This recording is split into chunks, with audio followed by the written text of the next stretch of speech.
नमस्कार, आनंद टीवी देख रहे हैं आप और मैं हूं आपके साथ नैन्सी शर्मा।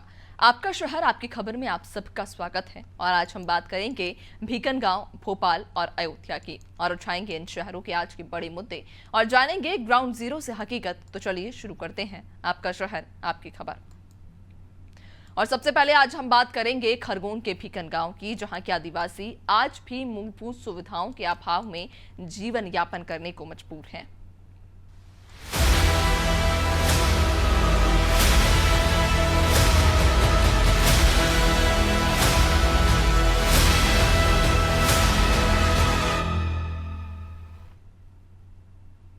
बिजली जनजीवन का एक मुख्य आधार है।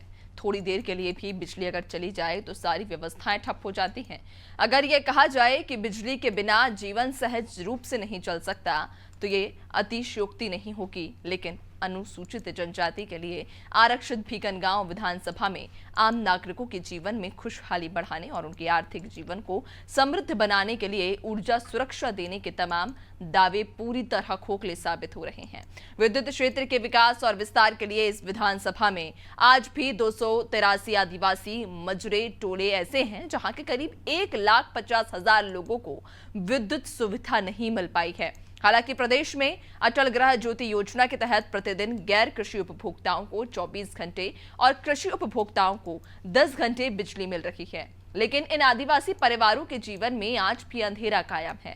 दरअसल हम बात कर रहे हैं भीकनगांव और झरन्या क्षेत्र के वनग्राम और पहाड़ी इलाकों के टोले मंजरों में रहने वाले आदिवासी परिवारों की। यहाँ के लोग आजादी के 76 साल बाद भी मूलभूत सुविधाओं से अछूते हैं। मेहंदीवाड़ी के ग्रामीणों का ये कहना है कि करीब 40 सालों से उनके घरों तक बिजली नहीं पहुंची है। रात में घरों में रोशनी के लिए मोमबत्ती, केरोसिन की लालटेन या चार्जेबल टॉर्च का उपयोग उन्हें करना पड़ता है। छात्रों को भी पढ़ाई करने में काफी परेशानियों का सामना करना पड़ता है। कई बार विधायक, सांसद और प्रशासनिक अधिकारियों को पत्र के माध्यम से अवगत भी करवा चुके हैं, लेकिन स्थिति जस की तस है। अब सवाल ये भी है कि साल 2013 से इस क्षेत्र से लगातार तीसरी बार कांग्रेस के विधायक झूमा सोलंकी जीत रही हैं। उसके बावजूद क्षेत्र के ऐसे जटिल हालात क्यों हैं? क्या वे विपक्ष की विधायक हैं इसलिए वे इस क्षेत्र के में ऊर्जा विकास नहीं करवा पा रही हैं?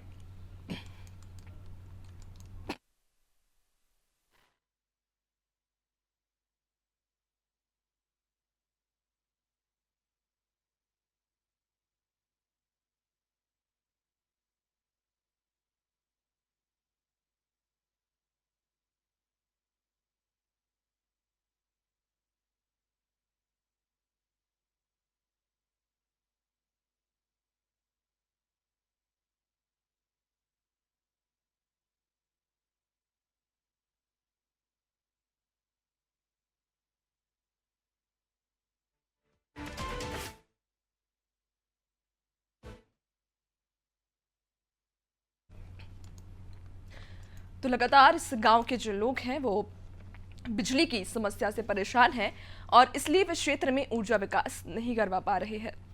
जानेंगे हम सारे सवालों के जवाब, लेकिन उससे पहले सुनिए ग्रामीणों की बात। लाइट हो काही समस्या 20 साल की लाइट नहीं है। हमारा बच्चा इंदाराम, हम भी इंदाराम, रोटी पानी कसी करा, कसी खावा। और काही समस्या नहीं थी तुमको? अभी रोटी भी न फिर लाइट भी न, हमका रोड भी होनो, बच्चा रखे गाराम चलता चलता जाए।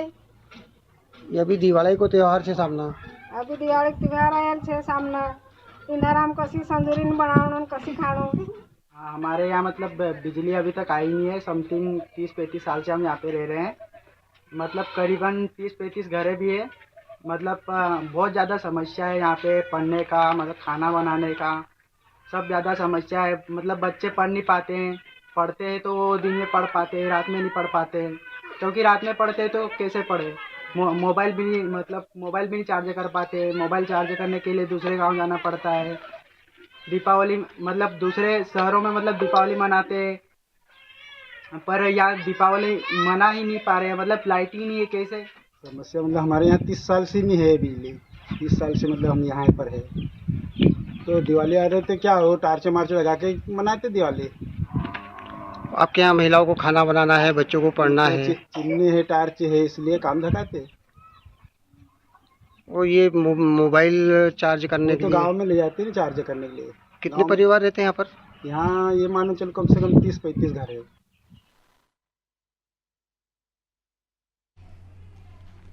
और चलिए ज्यादा जानकारी लेंगे, जमीनी हकीकत को और अच्छे से समझेंगे। सहयोगी हमारे दिनेश गीते भीकन गांव से हमारे साथ में जुड़ चुके हैं। दिनेश, इस गांव में क्या समस्या, प्रमुख समस्या क्या है? चूंकि कहा जा रहा है कि लंबे अरसे से इस गांव में बिजली एक प्रमुख मुद्दा, एक प्रमुख समस्या बनी हुई है। एक ऐसी जटिल समस्या जिसका अभी तक कोई निराकरण नहीं हो पाया है। कब से ये गाँव अंधेरे के साए में डूबा है?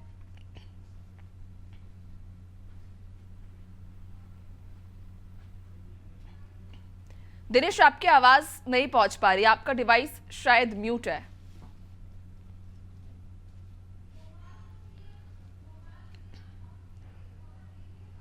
दिनेश, आप हमें सुन पा रहे हैं?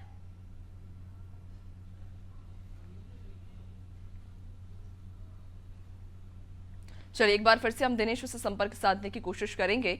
फिलहाल हमारा उनसे संपर्क नहीं हो पा रहा है। तो आपको बता दें कि दीपों के इस त्योहार पर, दीपावली पर भी इस आदिवासी इलाके, इस आदिवासी ग्रसित गांव में आज तक बिजली नहीं पहुंची है। यहां की विधायक 3 बार झूमा सोलंकी रह चुकी हैं, लेकिन अब भी भीकन गांव के हालात जस के तस हैं। चूंकि इस गांव में जैसे ही शाम होती है, सांझ होती है, तो ये पूरा गांव अंधेरे के साए में डूब जाता है। ग्रामीण यहां पर बिजली की लंबे समय से मांग कर रहे हैं, लेकिन आज तक उनकी इस समस्या का निराकरण नहीं किया गया, उनकी समस्या का समाधान नहीं किया गया है। लगातार यहां के ग्रामीण परेशानी से जूझ रहे हैं। और चलिए अब यहाँ के ग्रामीणों से ही समझेंगे यहाँ के हालात। हमारे साथ में ग्रामीण यहाँ से जुड़ चुके हैं। अब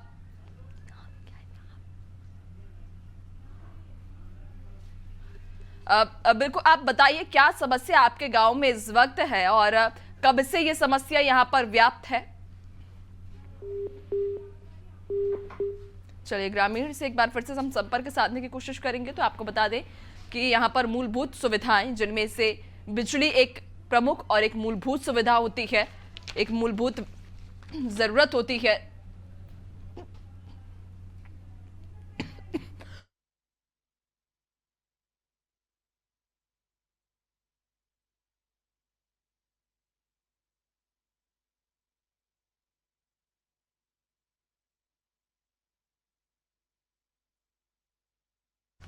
तो भीकन गांव के इस क्षेत्र में, इस गांव में लंबे समय से, कई सालों से लोग इसी तरह से अपना जीवन यापन करने को मजबूर हैं। आप देख पा रहे होंगे तस्वीरों में, मोमबत्ती के सहारे, दियों के सहारे यहाँ पर जो माताएं हैं वो अपना भोजन पकाती हैं, जो बच्चे हैं वो पढ़ाई करते हैं। और ज्यादा हम इस गांव की स्थिति को अच्छे से समझेंगे। हमारे साथ यहाँ के ग्रामीण भी जुड़ चुके हैं। बताइएगा आप, क्या यहाँ पर समस्या है? कितने लंबे समय से या कितने सालों से इसी प्रकार ये गांव बिजली से अछूता है? ये 30 से 35 साल से। 30 से 35 साल हो गए यहाँ पर बिजली आज तक नहीं आई? अभी तक कहीं नहीं, मतलब हुआ नहीं, लाइन का बाराम को कुछ नहीं हुआ अभी तक। तो क्या आप सभी ग्रामीणों ने एकजुट होकर मिलकर, क्या किसी जिम्मेदार यहाँ पर जो वहाँ के जनप्रतिनिधि हैं उन तक आपने इस समस्या को पहुंचाया है? हाँ पहुंचाए ने, सब समस्या सब मिल के पहुंचाए। कितनी बार आप गए होंगे वहाँ? ये मान चलो कम से 2-3-4 बार दे दिए, नहीं हो तो 4-6 बार 10 बार भी हो गए लगे। तो क्या वहां से आपको जवाब मिलता है? क्योंकि आप कह रहे हैं कि इतने बार आप जा चुके हैं, तो वो जनप्रतिनिधि जो हैं, जो जिम्मेदार हैं, वो क्या कहते हैं हर बार? अभी तो मतलब कहीं सुनवाई नहीं हो रही। नहीं तो ये क्या इकलौता एक ऐसा गांव है या फिर ये जो समस्या है बिजली की, ये आसपास के भी और क्षेत्रों में व्याप्त है? हेलो जी बोलिए। किससे मतलब? ये जो बिजली की समस्या है, बिजली नहीं आती है गांव में, तो क्या ये सिर्फ एक आपका ही गांव है या फिर और भी कई ऐसे गांव हैं? नहीं, ऐसे अपने नजर में तो नहीं है, मतलब अपने गांव ऐसे है। तो 30 से 35 साल हो चुके हैं अंधेरे में रातें गुजारने के लिए। तो क्या जो बिजली है वो सिर्फ शाम के टाइम पर जाती है या फिर आज तक 30 से 35 साल में आज तक एक भी बार नहीं आई है? नहीं, एक भी बार नहीं आई। वो थे कुआं की लाइन चलाते थे, छोड़ पकड़, मतलब कई बारिश बता वो बनत रखते हो। तो ठीक है, हम जिम्मेदारों से भी बातचीत करेंगे और कोशिश यही रहेगी, उम्मीद यही रहेगी कि इस गांव में जल्द से जल्द बिजली आए, ताकि इस बार की दीपावली सब जगमगाती दीपावली मनाएं। बहुत शुक्रिया आपका जानकारी साझा करने के लिए, हमारे साथ जुड़ने के लिए। दिनेश गीते हमारे साथ जुड़ चुके हैं, संवाददाता हमारे हैं बीकन गांव से। दिनेश, जानकारी दीजिएगा, चूंकि ग्रामीण से अभी हमारी बात हो रही थी, वहां के जो ग्रामीण हैं, जो रहवासी हैं, कह रहे हैं कि 30 से 35 साल हो चुके हैं, आज तक उस गांव में कभी बिजली नहीं पहुंची। जी, मैं बताना चाहूंगा कि मैं भिकनगांव विकासखंड के ग्राम कांझर के मेहंदीवाड़ी फालिया, जो यहाँ पे आदिवासी फालिया है, और यहाँ पर 35 से 40 परिवार रहते हैं। इनका कहना है कि हमारे पूर्वज यहाँ पर रहने आए थे, जब से अभी तक बिजली हमारे गांव में नहीं पहुंची है। यहाँ के बच्चों को पढ़ाई में काफी समस्या होती है, महिलाओं को खाना बनाने की दिक्कत आती है। शाम जैसे ही होती है कि आदिवासी फालिया में अंधेरा छा जाता है। सामने दीपावली का मौसम त्योहार है, और दीपावली के त्योहार में उनका ये कहना है कि आसपास के गांव में झमाझम बिजली चलती है, और हमारे हम दीपावली कैसे मनाएं, इस संबंध में हमारे साथ कुछ ग्रामीण भी यहाँ ठीक है दिनेश, आपको रोकना चाहेंगे चूंकि सांसद ज्ञानेश्वर पाटिल हमारे साथ में जुड़ चुके हैं। बहुत स्वागत है आपका ज्ञानेश्वर जी अनादि टीवी में। जी नमस्कार जी। ज्ञानेश्वर जी, गांव एक जो कि भीकन गांव का सामने आया, कहा जा रहा है कि इस गांव में आज तक बिजली नहीं पहुंची है। इसके पहले ग्रामीण से हमारी बात हो रही थी, और वो जो ग्रामीण है, रहवासी हैं, वो ये कह रहे हैं कि 35 साल हो गए हैं, 35 साल में आज तक एक भी बार उनके घर रोशनी नहीं पहुंची। दीपावली का त्योहार है, पूरा देश दीपों से जगमगा रहा है, लाइटों से जगमगा रहा है, लेकिन ये भीकन गांव की हम बात कर रहे हैं, भीकन गांव में आज तक बिजली नहीं पहुंची। नहीं, भीकन गांव में ऐसा नहीं है। कोई फालिया होगा। भीकन गांव प्रॉपर में तो बिजली पर्याप्त है और प्रतिदिन बिजली आ रही है। बाकी दूसरा कौन सा गांव? भीकन गांव। दिनेश गीते हमारे साथ मौजूद है, संवाददाता है। दिनेश, ज्ञानेश्वर जी कह रहे हैं कि ऐसा कोई गांव नहीं है जहां पर बिजली नहीं पहुंची हो, सारे गांव में सब जगह पर बिजली है। नहीं, भीकन गांव में कौन सा गांव बता रहे हैं आप? मतलब कोई इंटीरियर में कोई गांव होगा तो हो सकता है, कोई गांव में जो छोटा। जी दिनेश बोलिए।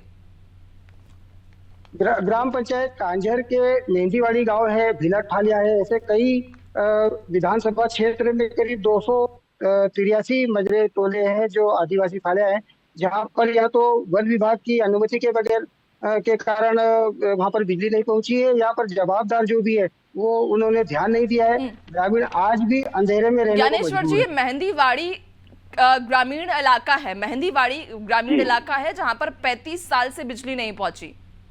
अच्छा, देखिए ऐसा है कि जो बड़े बड़े कस्बे हैं वहाँ लगभग 100% गाँव में भारतीय जनता पार्टी की, मोदी जी की सरकार, डॉक्टर मोहन यादव जी की सरकार ने बिजली पहुंचाने का काम किया है। और कुछ गांव ऐसा, मतलब छोटा गांव को मजरा टोला हो सकता है कि जहां पर बिजली कहीं नहीं होगी, लेकिन मेरा ऐसा मानना है। लेकिन ज्ञानेश्वर जी, 35 साल बहुत लंबा समय होता है। 35 साल से ग्रामीण हमारे संज्ञान में लाया अंधेरे में है। तो कभी नहीं, आप 35 साल से आप बोल रहे बिजली नहीं पहुंची, लेकिन किसी गांव वालों ने हमारे पास आज तक आके ये नहीं कहा कि हमारे गांव में आज तक बिजली नहीं है। लेकिन ज्ञानेश्वर जी, मैं आपको माफी चाहूंगी, रोकना चाहूंगी। इसके कुछ देर पहले वहां के जो ग्रामीण हैं, जो रहवासी हैं, उनसे भी हमारी बात चल रही थी। वे ये कह रहे हैं कि कई बार हमने ज्ञापन सौंपा है, जो जनप्रतिनिधि हैं, जो वहाँ की विधायक है या जो भी जिम्मेदार हैं, वे कई बार ज्ञापन देने गए हैं, लेकिन कभी उनकी समस्या का कोई समाधान नहीं निकला। कह रहे हैं कि 35 साल हो चुके हैं, 35 साल से इसी अंधेरे के साए में वे जीने को मजबूर है। मेरे पास तो ऐसा कोई अभी तक के कोई ज्ञापन आया नहीं है, लेकिन आपने ध्यान में लाया है तो निश्चित रूप से इस बात पर हम गंभीरता से सोचकर और जल्द से जल्द इस गांव में कैसे बिजली पहुंच सकती है, बिजली पहुंचाने के लिए हमारी सरकार ने हर घर में उजाला लाने का पूरा प्रयास किया है, और हर घर में उजाला रहेगा और सबकी दिवाली अच्छे से मने, ये हमारी सरकार की भी मंशा है। बिल्कुल ज्ञानेश्वर जी, मेरा आपसे आखिरी सवाल भी यही रहने वाला है कि क्या आप कोई समय अवधि दे सकते हैं, चूंकि ग्रामीण 35 साल से इंतजार कर रहे हैं, क्या अब उन्हें उनकी जो इंतजार की घड़ी है वो क्या आप समाप्त होगी? क्या कोई समय अवधि आप उन्हें दे सकते हैं कि कब तक उनके गांव में बिजली पहुंचेगी? तत्काल एनटीबी के अधिकारियों से चर्चा करके मैं अभी इसमें टाइम लिमिट कब तक के करेंगे, मैं आप उनसे बात करके आपको भी इसका जल्दी से जल्दी जवाब आज ही दूंगा। बिल्कुल, बहुत शुक्रिया आपका। और उम्मीद भी है चूंकि इस बार की दीपावली इस गांव के लोग भी खुशहाली के साथ जगमगाती दीपावली मना पाए। बहुत शुक्रिया आपका हमारे साथ जुड़ने के लिए। दिनेश हमारे साथ में लगातार बने हुए हैं। दिनेश, सांसद ज्ञानेश्वर जी से हमारी बातचीत चल रही थी, कह रहे हैं कि आज ही वे एमपीबी के जो अधिकारी हैं, जो जिम्मेदार हैं, उन्हें भेजेंगे, उस गांव में जानेंगे कि आखिर अब तक बिजली क्यों नहीं पहुंची है, और कह रहे हैं कि जल्द से जल्द उन्होंने आश्वासन दिया है अब अनादि टीवी पर सभी दर्शकों के सामने, सब लोगों के सामने उन्होंने खुद इस बात को स्वीकारा है, कहा है कि इस बार की दीपावली इस गाँव में खुशहाली वाली और जगमगाती हुई होगी।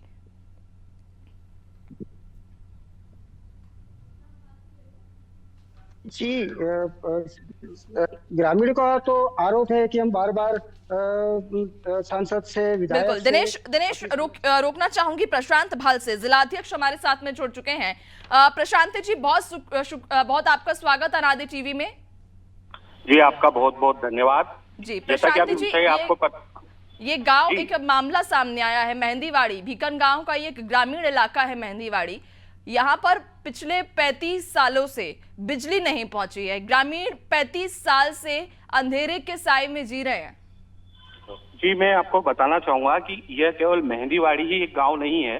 बिकनगांव विधानसभा क्षेत्र के कई ऐसे ग्रामीण अंचल के फालिया हैं जहां पर अभी तक आजादी के 35 से 40 वर्ष के बाद भी, आजादी के बाद भी यहाँ पर अभी तक बिजली नहीं मिल पाई है। सरकार, भाजपा की सत्ताधारी सरकार 20 वर्षों से मध्य प्रदेश में राज कर रही है। एक और वो दावा कर रही है कि हम घर घर तक बिजली पहुंचाएंगे, लोगों को रोशनी देंगे, लेकिन दीपावली जैसे पावन त्योहार पर, जहां पर भगवान श्री राम अपने घर आए थे, उस दिन पूरी अयोध्या ने जगमगा कर, दिए से जगमा कर उनका स्वागत किया, उनका वंदन किया, उनका अभिनंदन किया। लेकिन भारतीय जनता पार्टी के इस सुशासन में, भाजपा के इस राज में, ग्रामीण अंचल के गरीब लोग फालिये में आज भी अंधेरे में दीपावली जैसा त्योहार मनाने में बिल्कुल। लेकिन हालांकि जो सांसद, उनके द्वारा भी आश्वासन दिया गया है कि जल्द ही इस गांव में इस समस्या का निजात किया जाएगा, समाधान किया जाएगा। देखने वाली बात होगी कि अब चैनल के माध्यम से उन्होंने आश्वासन दिया है और ये उन्होंने दावा भी किया कि इस बार की दीपावली इस गांव में जगमगाती हुई होगी। तो क्या वे अपने आश्वासन पर, अपने दावे पर खरा उतर पाते हैं या नहीं? बहुत शुक्रिया आपका जानकारी साझा करने के लिए।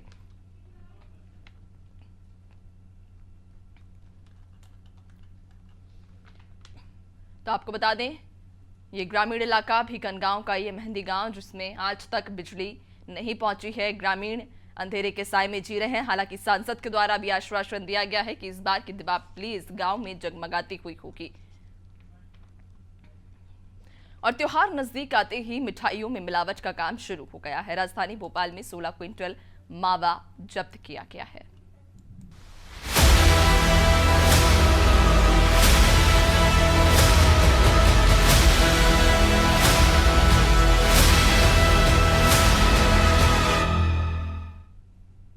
और त्योहारों के नजदीक आते ही बाजार में मिलावटी मिठाइयों और मावा की बिक्री बढ़ जाती है। ऐसे में भोपाल में खाद्य सुरक्षा विभाग अलर्ट मोड पर है।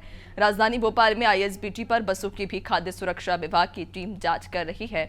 जांच के दौरान आज सुबह बस द्वारा ग्वालियर से लाया गया 16 क्विंटल मावा जब्त किया गया। त्योहारी सीजन में मिठाई और खाद्य सामग्री में मिलावट की आशंका जताई गई है। वहीं दुकानों पर खाद्य सुरक्षा विभाग की टीम जांच कर रही है। तो आपको बता दें कि त्योहारी सीजन में जहां खाद्य पदार्थों में मिलावट की खबरें अक्सर सामने आती हैं, और ऐसे में आज राजधानी भोपाल से ही यह ताजा मामला भी सामने आया, जहां आईएसबीटी पर ग्वालियर से लाया गया 16 क्विंटल मावा जब्त किया गया है। यह मावा वो है जिसमें मिलावट की गई है। ये मावा जांच पैमानों पर खरा नहीं उतरा और अब इस मावे को जब्त कर लिया गया है।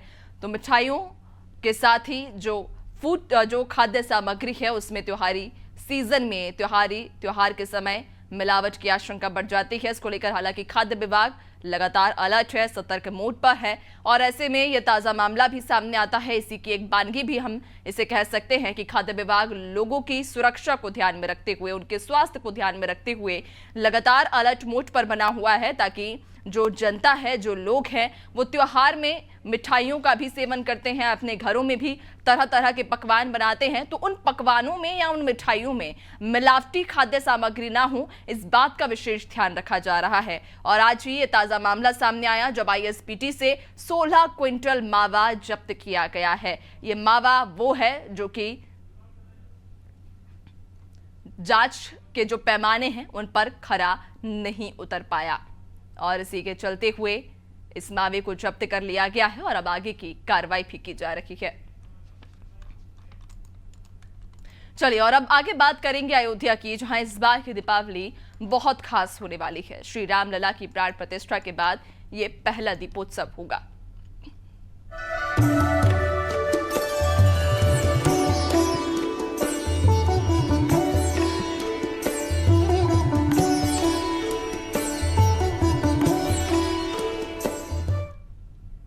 और अयोध्या में इस बार दीपोत्सव खास होने जा रहा है। अयोध्या में रामलला की प्राण प्रतिष्ठा होने के बाद ये पहला दीपोत्सव होगा। इस दीपोत्सव को अद्भुत और अविस्मरणीय बनाने के लिए विशेष तैयारियां कर ली गई हैं। देखिए इस रिपोर्ट में।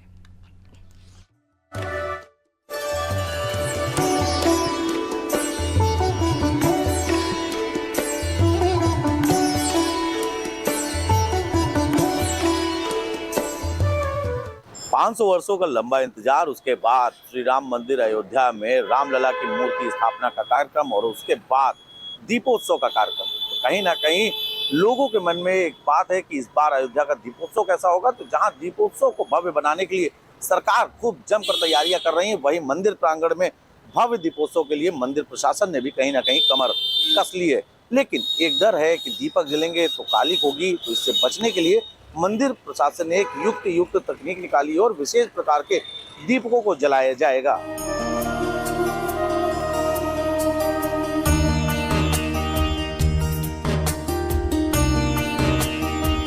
राम मंदिर में प्राण प्रतिष्ठा के बाद पहले दीपोत्सव को भव्य तरीके से मनाने की तैयारी चल रही है।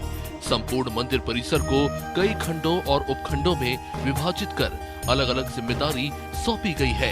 मंदिर के हर कोने और खुदरे को व्यवस्थित ढंग से रोशन करने और सभी प्रवेश द्वारों को तोरण से अलंकृत करने का दायित्व बिहार कैडर से स्वैच्छिक सेवानिवृत्त आईजी आशु शुक्ला को दिया गया है। इस बार दीपकों पर विशेष ध्यान रखा गया है, कहीं दाग धब्बा ना लगे। इसी कारण मंदिर भवन से बाहर परिसर में मोम के दीपक प्रज्वलित किए जाएंगे। भव्य और टिकाऊ सजावट के कारण ही श्रद्धालु 29 अक्टूबर से 1 नवंबर तक श्री राम मंदिर की सजावट को निहार सकेंगे। श्रद्धालु रात 12 बजे तक गेट संख्या 4B तक पहुंचकर मंदिर की भव्य सजावट निहार सकते हैं। रामलला के मंदिर प्रांगण के दीपोत्सव को भव्य बनाने के लिए यहाँ पर जिम्मेदारी भी दी गई है और एक सेवानिवृत्त आईजी को भी जिम्मेदारी सौंपी गई। इसके साथ ही जो भी दर्शक, जो भी भक्त होंगे, उनको भी गेट नंबर 4 के माध्यम से रामलला मंदिर के अंदर हुए इस भव्य दीपोत्सव को देखने का मौका भी मिल जाएगा। लखनऊ से अनादि टीवी के लिए सहयोगी शिवांशु पटवा के साथ में नितेश मिश्रा।